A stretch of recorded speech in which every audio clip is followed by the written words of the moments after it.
As a child, and even up through high school, I hated writing and reading poetry. One of the greatest pieces of evidence that God has a sense of humor is the irony of how my interests have changed as I've gotten older. For me, poetry is one of the ways to distill the essence of the human heart. Poetry allows one to throw off the rigors and form of traditional writing in exchange for the freedom to put the soul to words. Where speech and traditional writing restrict, poetry can set us free. That being said, poetry is still a written form. Language is something that restricts us, not frees us. I personally believe that restriction is what breeds creativity. When we're given restrictions, we can better home in on one particular topic and perform excellently at that one thing. When I sit to create something, if given carte blanche to do whatever I want, it has been my experience that I have option paralysis and try to do too many things at once.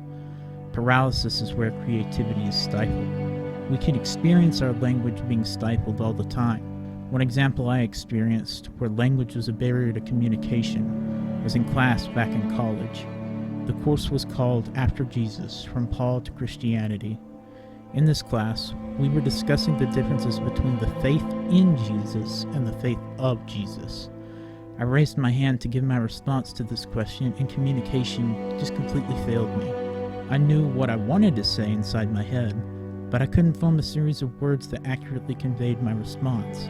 This idea that language is a barrier is never more evident than in Genesis 11, where God says, "Behold, they are one people, and they have all one language. And this is only the beginning of what they will do. And nothing they propose to do will now be impossible for them. Come, let us go down, and there confuse their language, so that they may not understand one another's speech." The phrase, "nothing they propose to do will now be impossible for them," is interesting. With one language, humanity was capable of doing anything. When multiple languages were introduced, it caused humanity to spread out.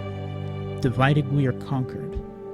To quote Mark 3:25, "And if a house is divided against itself, that house will not be able to stand."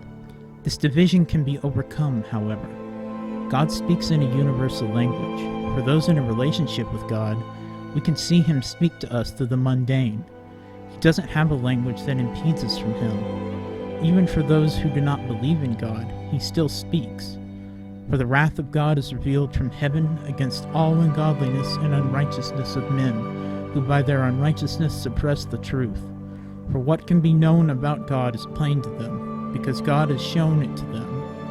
For His invisible attributes, namely His eternal power and divine nature, have been clearly perceived ever since the creation of the world and the things that have been made, so they are without excuse. When we speak with another believer, there might be a language barrier, but we are unified in one spirit. Worship of our Creator transcends human language.